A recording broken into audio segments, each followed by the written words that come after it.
ನಮಸ್ಕಾರ. ರಿವ್ಯೂ ಚಾನೆಲ್ಗೆ ಸ್ವಾಗತ. ನಾನು ಸೌಖ್ಯ ಗಾಂವ್ಕರ್. ಕರ್ನಾಟಕದ ರಾಜಕಾರಣದಲ್ಲಿ ಸಿಎಂ ಕುರ್ಚಿ ಸುತ್ತ ನಡೀತಿರೋ ಬೆಳವಣಿಗೆಯಲ್ಲಿ ಇದೇ ಮೊಟ್ಟ ಮೊದಲ ಬಾರಿಗೆ ಮುಖ್ಯಮಂತ್ರಿ ಸಿದ್ದರಾಮಯ್ಯನವರೇ ಒಂದು ಅಚ್ಚರಿಯ ಸುಳಿವು ಕೊಟ್ಟಿದ್ದಾರೆ. ಕೆ ಸಿಎಂ ಆಗುವ ಸುಳಿವನ್ನು ಕೊಟ್ಟ ಸಿದ್ದರಾಮಯ್ಯ ಈಗ ಅದು ಸಂಚಲನ ಸೃಷ್ಟಿಸ್ತಾ ಇರೋದು. ಸಿದ್ದರಾಮಯ್ಯನವ್ರಿಗೆ ಈಗ ಅನಿವಾರ್ಯವಾಗಿದೆ ಬಿಟ್ಟುಕೊಡೋದು ಅನ್ನೋ ಪರಿಸ್ಥಿತಿ ಬಂದು ಒದಗಿರೋವಾಗಲೇ ಜಾತಿ ಕಾರ್ಡು ತನ್ನನ್ನು ಟಾರ್ಗೆಟ್ ಮಾಡಿದ್ದಾರೆ. ಇಂಥದ್ದೆಲ್ಲ ನಿನ್ನೆ ಒಂದು ವರಸೆ ಆದರೆ ಇವತ್ತು ಭಾರಿ ಅಚ್ಚರಿ ಅನ್ನುವಂತೆ ಹೈಕಮಾಂಡಿಂದ ಸಂದೇಶ ಬೇರೆ ಬಂದಿರೋ ಹೊತ್ತಲ್ಲಿ ಸಿದ್ದರಾಮಯ್ಯನವರು ಒಂದು ಸುಳಿವನ್ನು ಕೊಟ್ಟಿದ್ದಾರೆ. ಅದು ಕೂಡ ಫಸ್ಟ್ ಟೈಮ್ ರಾಷ್ಟ್ರೀಯ ಸುದ್ದಿವಾಹಿನಿಯಲ್ಲಿ ಕೂತು ಕೆ ಶಿವಕುಮಾರ್ ಮಹತ್ವದ ಘೋಷಣೆ ಮೊಳಗಿಸಿದ್ರೆ ಇಲ್ಲಿ ಸಿದ್ದರಾಮಯ್ಯನವರು ಕೂಡ ಅಚ್ಚರಿಯ ಸಂದೇಶ ಕೊಟ್ಟಿದ್ದಾರೆ. ಎರಡು ಸುದ್ದಿಗಳನ್ನು ನಿಮ್ಮ ಮುಂದೆ ಇಡ್ತೀವಿ. ಮಿಸ್ ಮಾಡದೆ ನಮ್ಮ ಚಾನಲ್ನ ಸಬ್ಸ್ಕ್ರೈಬ್ ಮಾಡಿ, ನಿಮ್ಮ ಅಭಿಪ್ರಾಯ ಕಮೆಂಟ್ ಮಾಡಿ ತಿಳಿಸಿ. ವೀಕ್ಷಕರೇ, ಕರ್ನಾಟಕ ಪಾಲಿಟಿಕ್ಸಲ್ಲಿ ಯಾವುದೇ ಕ್ಷಣದಲ್ಲಿ ಬದಲಾವಣೆ ಆಗತ್ತೆ ಅನ್ನೋ ಸುಳಿವು ಈ ಒಂದು ವಾರದಿಂದ ಅಂತೂ ಸಿಗ್ತಾ ಇದೆ.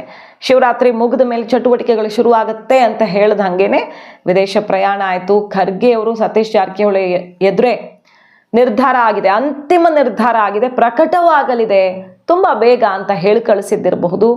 ಇಲ್ಲಿ 26ನೇ ತಾರೀಕು ಕೆ ಶಿವಕುಮಾರ್ ಅವರಿಗೆ ಡೆಲ್ಲಿಯಿಂದ ಬುಲಾವ್ ಬಂದಿದೆ ಅಂತ ಕೊಟ್ಟ ಸಂದೇಶ ಇರಬಹುದು. ಇದೆಲ್ಲದರ ನಡುವೆ ಸಿದ್ದರಾಮಯ್ಯನವರು ಏನು ಮಾತಾಡಿದ್ದಾರೆ ನೋಡಿ. ಸಿದ್ದರಾಮಯ್ಯನವರು ಕೆ ಶಿವಕುಮಾರ್ ಮುಖ್ಯಮಂತ್ರಿ ಆಗುವಂತಹ ಸುಳಿವು ಕೊಟ್ಟಿದ್ದಾರೆ, ಸ್ವಚ್ಛವಾಗಿ ಇದನ್ನು ಹೇಳಿದ್ದಾರೆ. ನಿನ್ನೆ ಅವರೆಲ್ಲ ಟ್ವೀಟ್ ಮಾಡ್ಕೊಂಡಿದ್ರಲ್ವಾ, ಜಾತಿ ಕಾರ್ಡು, ಕುರುಬ, ಕುರಿಕಾಯೋನು ಅಂತ ತನ್ನನ್ನು ಟಾರ್ಗೆಟ್ ಮಾಡಲಾಗ್ತಿದೆ, ಪಟ್ಟಭದ್ರ ಕೆಲವು ಹಿತಾಸಕ್ತಿಗಳ ಕಣ್ಣು ಕೆಂಪಾಗಿದೆ, ನಾನು ಇಷ್ಟೆಲ್ಲ ಸಾಧನೆ ಮಾಡಿದ್ದಕ್ಕೆ ತನ್ನ ಜಾತಿಯನ್ನು ಟಾರ್ಗೆಟ್ ಮಾಡ್ತಿದ್ದಾರೆ, ಅದಕ್ಕೆ ತನ್ನನ್ನು ಮುಗ್ಸಕ್ಕೆ ನೋಡ್ತಿದ್ದಾರೆ ಅಂತೆಲ್ಲ ಟ್ವೀಟ್ ಮಾಡಿದ್ರಲ್ಲ, ಷಡ್ಯಂತ್ರ ಅಂತ. ಅದಕ್ಕೆ ಎಲ್ಲ ಕಡೆ ಟೀಕೆ ವ್ಯಕ್ತವಾಯಿತು, ಪಕ್ಷದ ಒಳಗೂ ಟೀಕೆ ವ್ಯಕ್ತವಾಯಿತು ಸಿಕ್ಕಾಪಟ್ಟೆ. ಸಿದ್ದರಾಮಯ್ಯನವ್ರಿಗೆ ಸಪೋರ್ಟ್ ಸಿಕ್ಕಂಗೆ ಇನ್ಯಾರಿಗೂ ಸಿಕ್ಕಿಲ್ಲ ಅಂತ. ಸಪೋರ್ಟ್ ಸಿಗದೇನೆ, ಅವರನ್ನು ಯಾರು ಸಪೋರ್ಟ್ ಮಾಡ್ದೇನೆ ಇಷ್ಟೆಲ್ಲ ಸಲ ಸಿ ಎಂ ಅವರು ಇಷ್ಟೆಲ್ಲ ಒಳ್ಳೊಳ್ಳೆ ಯಶಸ್ವಿ ಯೋಜನೆಗಳನ್ನೆಲ್ಲ ಜಾರಿ ಮಾಡಿ ಎಲ್ಲ ಎಷ್ಟೊಂದು ದಲಿತ ನಾಯಕರಿದ್ದಾರೆ, ಅವರೆಲ್ಲರ ನಡುವೆ ಇವರೇ ಇಷ್ಟೆಲ್ಲ ಸಾಧನೆ ಮಾಡೋಕೆ ಆಗ್ತಿತ್ತ ಅಂತ ಕೆ ಕ್ಯಾಂಪ್ ಅವರು, ಪ್ರಿಯಾಂಕ್ ಖರ್ಗೆ ಅವರು ಎಲ್ಲರ ಬಾಯಲ್ಲೂ ಬಂತು. ಜೂನಿಯರ್ಸು ಸೀನಿಯರ್ಸು ಎಲ್ಲ ಟೀಕೆ ಮಾಡಿದ್ರು. ಸಿದ್ದರಾಮಯ್ಯನವರೆಲ್ಲ ಈ ಲೆವೆಲ್ಗೆ ಇಳಿದು ಮಾತಾಡಬಾರ್ದು, ಜಾತಿ ಶೀಲ್ಡ್ ಮಾಡಿಕೊಂಡು ಅನ್ನೋ ಟೀಕೆ ವ್ಯಕ್ತವಾಯಿತು. ಕುಮಾರಸ್ವಾಮಿ ಅವರು ಇನ್ನೊಂದಿಷ್ಟು ಹರಿತವಾಗಿ ಅಟ್ಯಾಕ್ ಮಾಡಿದ್ರು. ಅದಕ್ಕೆ ಈಗ ಸಿದ್ದರಾಮಯ್ಯನವರು ರಿಪ್ಲೈ ಕೊಟ್ಟಿರೋದು ಹೆಂಗಿದೆ ನೋಡಿ. ನನ್ನನ್ನು ಕುರಿಗಾಹಿ ಅನ್ನೋ ಕಾರಣಕ್ಕೆ ಪಟ್ಟಭದ್ರ ಹಿತಾಸಕ್ತಿಗಳು ಸಹಿಸ್ತಿಲ್ಲ ಅಂತ ಹೇಳಿದ್ದಕ್ಕೆ ಸಿ ಎಂ ಸ್ಥಾನ ಉಳಿಸ್ಕೊಳ್ಳೋಕ್ಕಲ್ಲ ಪಾಪ ಜಾತಿ ತಂದಿದ್ದಾರಲ್ಲ ಅಂತ ಕೇಂದ್ರ ಸಚಿವ ಕುಮಾರಸ್ವಾಮಿ ಅವರು ಆಡ್ಕೊಂಡಿದ್ರು. ಅದಕ್ಕೆ ಸಿದ್ದರಾಮಯ್ಯನವರು ಕೌಂಟರ್ ಕೊಡ್ತಾ ಕೆ ಸಿ ಎಂ ಸುಳಿವನ್ನು ಕೊಟ್ಟಿದ್ದಾರೆ. JDSನಲ್ಲಿ ಬಿಡಿ, ದೇವೇಗೌಡರು ಕುಮಾರಸ್ವಾಮಿ ಅವರು ಬಿಟ್ಟರೆ ಬೇರೆ ಯಾರಿದ್ದಾರೆ? ಯಾವ ಸಮುದಾಯದವ್ರನ್ನೂ ಮುಖ್ಯಮಂತ್ರಿ ಆಗೋದಿಕ್ಕೆ ಅವರಂತೂ ಬಿಡಲಿಲ್ಲ. ಬೇರೆ ಬೇರೆ ಸಮುದಾಯದವ್ರು ಆದ್ರೆ ಅದು ಕಾಂಗ್ರೆಸ್ನಲ್ಲಿ ಮಾತ್ರ ಸಾಧ್ಯ ಅಂತ ಹೇಳ್ತಾ ಕಾಂಗ್ರೆಸ್ನಲ್ಲಿಯೇ ಒಕ್ಕಲಿಗ ನಾಯಕತ್ವಕ್ಕೆ ಮನ್ನಣೆ ಸಿಕ್ಕಿರೋದು ಹಿಂದೇನೂ ಸಿಕ್ಕಿದೆ. ಆ ಸಮುದಾಯದಿಂದ ಬೇಕಾದಷ್ಟು ಜನ CM ಆಗಿದ್ದಾರೆ. ಈಗಲೂ ಕೂಡ ಒಕ್ಕಲಿಗ ಸಮುದಾಯದ ಪ್ರಮುಖ ನಾಯಕರು ಅಂತ ಇದ್ರದ್ದು ಕಾಂಗ್ರೆಸ್ನಲ್ಲೇ ಅಂತ ಕೆ ಶಿವಕುಮಾರ್ ಆದಿಯಾಗಿ ಹಲವರ ಹೆಸರುಗಳನ್ನು ಹೇಳ್ತಾರೆ. ಮತ್ತೆ ಈಗಲೂ ಕೂಡ ಒಕ್ಕಲಿಗ CM ಅಥವಾ ದಲಿತ CM ಆಗಬಹುದು ಅನ್ನುವ ಮೂಲಕ ಮುಖ್ಯಮಂತ್ರಿ ಬದಲಾವಣೆ ವಿಚಾರದಲ್ಲಿ ಫಸ್ಟ್ ಟೈಮು ಸಿದ್ದರಾಮಯ್ಯನವ್ರದ್ದೊಂದು ಇಂಥದ್ದು ಮಾತು ಬಂದಿದೆ. ಸೂಚ್ಯವಾಗಿ ಕೆ CM ಆಗ್ತಾರೆ ಅನ್ನೋ ರೀತಿಯಲ್ಲಿ ಹೈಕಮಾಂಡ್ ಸಂದೇಶ ಮತ್ತು ರಾಜ್ಯದ ಒಳಗಿನ ಬೆಳವಣಿಗೆಯ ಬೆನ್ನಲ್ಲೇ ತಾನಾಗಿಯೇ ಒಂದು ಹೆಜ್ಜೆ ಹಿಂದಕ್ಕಿಟ್ರ ಸಿದ್ದರಾಮಯ್ಯನವರು ಅನ್ನುವ ಚರ್ಚೆಗೆ ಇದು ಕಾರಣವಾಗಿದೆ. ಜೋರಾಗಿದೆ ಇದರ ಸುತ್ತ ಚರ್ಚೆ. ಕಾಂಗ್ರೆಸ್ನವರು ಕೊಟ್ಟಿದ್ದಾರೋ ಮುಖ್ಯಮಂತ್ರಿ ಸ್ಥಾನ ತೆಗಿಬೇಕು ಅಂತ ಹೇಳಿ ಅವ್ರ ಮೇಲೆ ಕೊಟ್ಟಿದ್ದಾರೋ ಗೊತ್ತಿಲ್ಲ. ಈ ರೀತಿಯ ಒಂದು ಸನ್ನಿವೇಶದಲ್ಲಿ ಅವರು ಕುರುಬ ಸಮಾಜವನ್ನು ಎಳೆದಿರ್ತಕ್ಕಂಥದ್ದು ಯಾವ ಮಟ್ಟಕ್ಕೆ ಅವರ ಒಂದು ಹೃದಯದಲ್ಲಿ ಭಾವನೆಗಳಿದೆ ಅಂತಕ್ಕಂಥದ್ದು. ಜಾತಿಯ ಹೆಸರನ್ನ ಇಟ್ಕೊಂಡು ಈಗ ಇವರೇನು ಸಾಮಾಜಿಕ ನ್ಯಾಯ, ಜಾತ್ಯತೀತ ಇದೆಲ್ಲವನ್ನು ಹೇಳ್ತಾರೆ.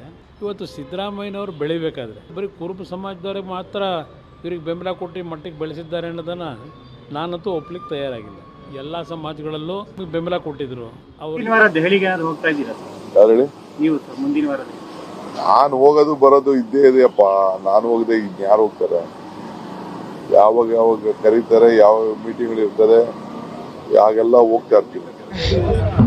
26ನೇ ತಾರೀಕು 22ನೇ ತಾರೀಕು ಏನೋ ಅಂತ ನಾನು ಕೇಳಬಂತೆ. ಮತ್ತೆ ಬರೇಳಿದ್ದಾರೆ.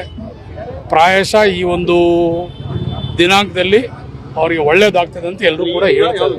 ಈ ತಿಂಗಳು ಅದೇ 3ನೇ ಡೇಟ್ ಸರ್. ಗೊತ್ತಿಲ್ಲ, 26ನೇ ತಾರೀಕೇನೋ ಬರಳಿದ್ದಾರೆ ಅಂತ ನನಗೂ ವರ್ತಮಾನ ಬತ್ತು, ನನಗೂ ಕೂಡ ಸುದ್ದಿ ಬತ್ತು. ಇದಕ್ಕೋಸ್ಕರ ಕಡೆಗೆ ದೇವೇಗೌಡರಿಂದ ಮೋಸಕ್ಕೆ ಅವಮಾನಕ್ಕೊಳಗಾದ ನಾಯಕರನ್ನ ಬೆಳೆಸ್ತಾ ಇರೋದು ಕೂಡ ಕಾಂಗ್ರೆಸ್ಸೇ. ಕೆಂಗಲ ಹನುಮಂತಯ್ಯ, ಕಡಿದಾಳ್ ಮಂಜಪ್ಪ, SM ಕೃಷ್ಣ ರಾಜ್ಯದ ಮುಖ್ಯಮಂತ್ರಿಗಳಾಗಿದ್ದಾರೆ. ಅದಕ್ಕೆ ಕಾಂಗ್ರೆಸ್ಸೇ ಕಾರಣ. ಒಕ್ಕಲಿಗ ಸಮುದಾಯಕ್ಕೆ ಸಮರ್ಥ ನಾಯಕತ್ವ ನೀಡುವ ಸಾಧ್ಯತೆ ಇರೋದೇ ಕಾಂಗ್ರೆಸ್ನಲ್ಲಿ ಈಗಲೂ ಕೂಡ.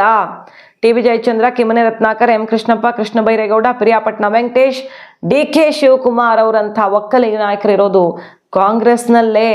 ದೊಡ್ಡ ಪಟ್ಟಿನೇ ಇದೆ. JDS ಅಲ್ಲಿ ಎಷ್ಟು ಜನ ಲೀಡರ್ಸ್ ಇದ್ದಾರೆ ಒಕ್ಕಲಿಗ ಸಮುದಾಯದವ್ರು, ನಿಮ್ಮ ಕುಟುಂಬದವ್ರು ಬಿಟ್ಟರೆ ತೋರಿಸಿ ಅಂತ ಸವಾಲು ಹಾಕಿದ್ದಾರೆ. ಸೊ ಇನ್ನು ಮುಂದೆ ರಾಜ್ಯದ ಮುಖ್ಯಮಂತ್ರಿಗಳಾದರೆ ಒಕ್ಕಲಿಗ ಸಮುದಾಯದಿಂದ, ದೇವೇಗೌಡರ ಕುಟುಂಬ ಬಿಟ್ಟು ಬೇರೆ ಯಾರಾದರೂ ಒಕ್ಕಲಿಗ ಸಮುದಾಯದಿಂದ ಕರ್ನಾಟಕ CM ಆಗ್ತಾರಂದ್ರೆ ಅದು ಕಾಂಗ್ರೆಸ್ಸಿಂದಲೇ.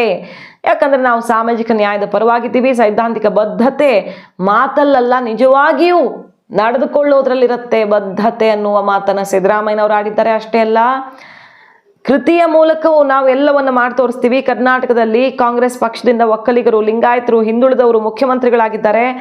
ನನ್ನನ್ನು ಕೂಡ 2ನೇ ಬಾರಿ CM ಮಾಡಿದೆ ಹೈಕಮಾಂಡ್ ಅನ್ನೋದನ್ನ ಅಂದ್ರೆ ಧನ್ಯತೆಯ ಭಾವ ವ್ಯಕ್ತವಾಗಿದೆ ಸಿದ್ದರಾಮಯ್ಯನವರ ಮಾತಲ್ಲಿ. ಹಿಂದುಳಿದ ಜಾತಿಗೆ ಸೇರಿದ ನನ್ನನ್ನು 2ನೇ ಬಾರಿ ಗುರುತಿಸಿ CM ಮಾಡಲಾಗಿದೆ. ಮುಖ್ಯಮಂತ್ರಿ ಆಗೋ ಅವಕಾಶವನ್ನು ಕಲ್ಪಿಸಿ ಕೊಟ್ಟಿರೋದು ಕಾಂಗ್ರೆಸ್ಸು. ಅಂದ್ರೆ ಇಷ್ಟು ದಿನ ಎಲ್ಲರಲ್ಲಿ ಇದ್ದಿದ್ದ ಬೇಸರ ಏನು, ತನ್ನಿಂದ ಪಕ್ಷ ಅಂತ ಸಿದ್ದರಾಮಯ್ಯನವರು ಅಂದ್ಕೊಂಡಿದ್ದಾರಾ? ಇವರು ಬರೋಕ್ಕಿಂತ ಮುಂಚೆನೂ ಪಕ್ಷನೂ ಇತ್ತು, ಅಧಿಕಾರನೂ ಇತ್ತು ಅಂತ ಪ್ರಿಯಾಂಕ್ ಖರ್ಗೆ ಅವರು ಓಪನ್ ಆಗಿ ಹೇಳಿದ್ರು. ದೊಡ್ಡ ಖರ್ಗೆ ಅವರು ಏನು ಹೇಳಿದ್ರು, ಯಾರ ನಾಯಕ ಬಂದರೂ ಒಪ್ಕೊಳ್ಳುತ್ತೆ ಪಕ್ಷ ಅಂತ ಹೇಳಿದ್ರು. ಅಲ್ಲಿ ತನಕ ಹೋಗಿತ್ತದು. ಆದರೆ ಸಿದ್ದರಾಮಯ್ಯನವರು ಈಗ ನೋಡಿ ಹೇಗೆ ಮಾತಾಡ್ತಿದ್ದಾರೆ ಅಂತ. ದಲಿತ ಸಮುದಾಯದ ನಾಯಕರು ಕೂಡ ಪಕ್ಷದಲ್ಲಿದ್ದಾರೆ, ಒಕ್ಕಲಿಗ ಸಮುದಾಯದ ನಾಯಕರಿದ್ದಾರೆ. ಮುಂದೊಂದು ದಿನ ಒಕ್ಕಲಿಗ ನಾಯಕರು CM ಆಗಬಹುದು, ಇಲ್ಲ ದಲಿತ ಮುಖ್ಯಮಂತ್ರಿ ಆಗಬಹುದು, ಆ ವಿಶ್ವಾಸ ನನಗಿದೆ ಅನ್ನುವ ಮೂಲಕ ಭಾರಿ ಕುತೂಹಲಕ್ಕೆ ಕಾರಣ ಆಗಿದೆ ಸಿದ್ದರಾಮಯ್ಯನವರ ಸ್ಟೇಟ್ಮೆಂಟು. ಸೊ ಆತ್ಮಾವಲೋಕನಕ್ಕೆ ಮುಂದಾದ್ರ ಮುಖ್ಯಮಂತ್ರಿ ಸಿದ್ದರಾಮಯ್ಯನವರು ಅನ್ನೋ ಚರ್ಚೆಯ ಜೊತೆಗೆ CM ಬದಲಾವಣೆಯ ಅನಿವಾರ್ಯತೆ ಎದ್ದಿರೋ ಹೊತ್ತಲ್ಲಿ ತಾನಾಗಿಯೇ ನಿಧಾನಕ್ಕೆ ಈಗ ಸಿದ್ದರಾಮಯ್ಯನವರು ದಾರಿ ಮಾಡಿಕೊಡ್ಬೇಕಾ ಅನ್ನೋದು ಕುತೂಹಲ. ರಾಷ್ಟ್ರೀಯ ಸುದ್ದಿವಾಹಿನಿಯಲ್ಲಿ ಕೂತಿ ಏನು ಘೋಷಣೆ ಮಾಡಿದ್ದಾರೆ DK ಶಿವಕುಮಾರ್ ಅವರು ನೋಡಿ. NDTV ಇಂಟರ್ವ್ಯೂದಲ್ಲಿ, ಈಗ ಅಸ್ಸಾಂ ಎಲೆಕ್ಷನಲ್ಲಿ ಬ್ಯುಸಿ ಆಗಿದ್ದಾರಲ್ಲ ಅವರು, ಆ ಟೈಮಲ್ಲಿ ಇಂಟರ್ವ್ಯೂ ಆಗಿದೆ. ನಾಯಕತ್ವದ ಬಗ್ಗೆ ಕೇಳಿದಾಗ ನಿರ್ಧಾರ ಆಗಿದೆ, ಸಿದ್ದರಾಮಯ್ಯನವರೇ ಸೂಕ್ತ ಸಮಯದಲ್ಲಿ ಪ್ರಕಟಿಸಲಿದ್ದಾರೆ ಅನ್ನುವ ಘೋಷಣೆಯನ್ನು DK ಶಿವಕುಮಾರ್ ಅವರು ರಾಷ್ಟ್ರೀಯ ವೇದಿಕೆಯಲ್ಲಿಯೇ ಮೊಳಗಿಸಿದ್ದಾರೆ ಅನ್ನೋದು ಇನ್ನೂ interesting. So Karnataka political climax ಆಯ್ದು. ಮಾಹಿತಿ ಇಷ್ಟ ಆಗಿದ್ರೆ ಮಿಸ್ ಮಾಡಿದ್ರೆ ನಮ್ಮ ಚಾನಲ್ನ ಸಬ್ಸ್ಕ್ರೈಬ್ ಮಾಡಿ, ನಿಮ್ಮ ಅಭಿಪ್ರಾಯ ಕಮೆಂಟ್ ಮಾಡಿ ತಿಳಿಸಿ. Thank you.